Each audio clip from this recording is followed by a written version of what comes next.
Jake, well, thanks so much. First question, I really appreciate it. Anyway, how's the bye week going? Where's the energy I can practice right now? It was good.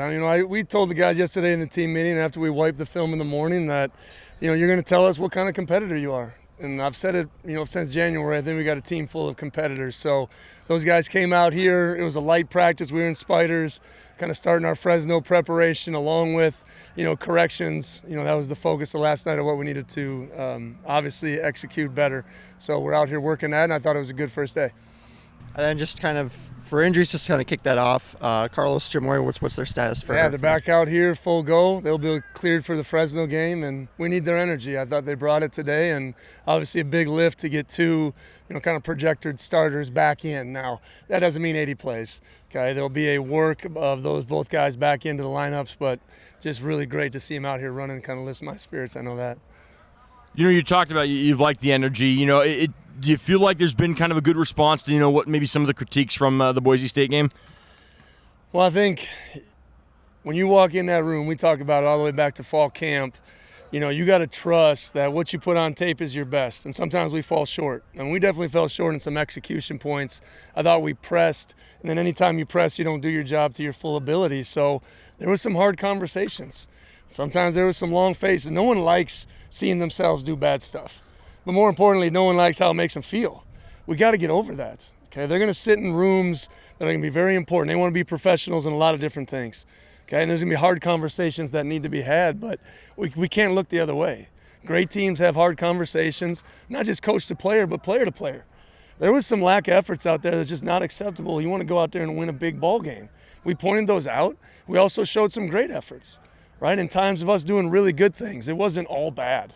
You can't take it like that either, but there were some hard things, and guys need to own up to it. Some really did, and some need to work on the maturity aspect of what that takes.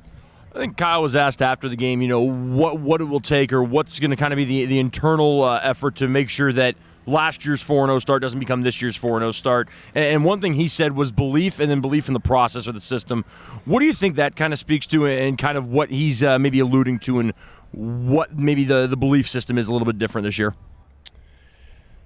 Well, I think one of the biggest things, unfortunately, I meet with every kid after the season, and too many kids came in and said, we probably just assumed we were going to show up on Saturdays and win.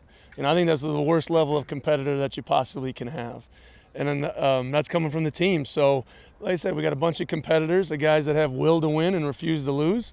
And those guys got to come out here and deliver, not just on Saturdays, but every day. And I think that's what he's referring to.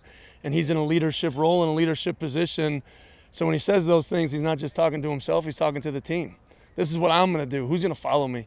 And I really appreciate that about KT. And then just kind of following up on one of Sam's questions, you mentioned there are a few guys kind of banged up from that game. I know Jackson left early. Do you have an update on any of those guys? Well, we're still working through some things, so I'll update you probably on Monday, but Boogie's been limited, Jackson's been limited, Capena's been limited, Moku's been limited. Dylan Payne, will be out for the rest of the year. It was a physical football game, so we'll work through a lot of those. What was Dylan's injury? ACL. George ACL. Okay. I'm curious about the offensive line. 7 sacks on Saturday. When you watched the tape back, what were some of the main issues there? Well, a lot of things. Some communication issues, some mic points, some good pressures. I would think the last 4th down, they definitely out-schemed us in a max protection chip deal, and that's good on them. Couple on Lely just staying square. He opened too fast and got kind of ran around the table, and some of it is just schematics. I mean, we knew they were going to do a bunch of different things. They're good coaches, but we got to execute our plan a little bit better.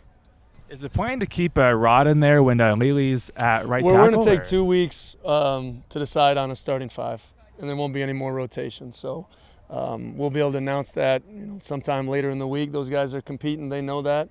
And but I thought 61 did a really good job of bouncing inside. He's elevated his game. I mean, he's been one of the not biggest surprises. That's a bad thing. He's been a 3-year starter. But I think even being a 3-year starter, he's taken his game to the next level. And that's credit to Christian and just his kind of mindset. And then I was curious about John's deep ball. He kind of was hard on himself after the game with that. He did hit one to Kyle, obviously. What's kind of your read on that part of his game right now? I think when you take the Boise tape, just in particular, we just got off our progressions way too fast. John's great strength sometimes can become a weakness every once in a while, right? Your legs are great. But I thought they did a good job with all their contained blitzes and making them step up into more bodies and more pressure. And we need to go through his progressions. And it's been a couple of times now in an early season. He's a 5-game starter. We call some shot plays, and he just stays on the shot instead of making that read. So amazing learns. John's a competitor. He wants to do better. He knows he can. This was a really high-level defense. And we just didn't stay on our progression and our plan enough, and he knows that. And in pressure situations, he'll continue to react and be better, and that's what I love about John. Wanted to ask you about Dean. I think we've talked about it times this year. It's been kind of some of the struggles, but I thought Saturday was maybe his best game overall. Kickoffs, punts, field goals. I mean, he's basically doing everything.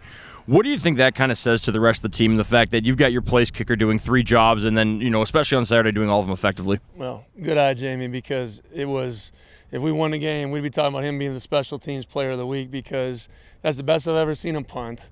I think all touchbacks, they brought one out 3 yards deep, okay, and we had a TFL on it. And then he hit his field goal and extra points. So mentally strong. I would say that's the first word, because to come out there and do that, well, maybe not being as successful as you want in one realm can affect all those other realms. He's come out there and really done a lot for the team, and I think it's a great message, regardless of your position, be ready.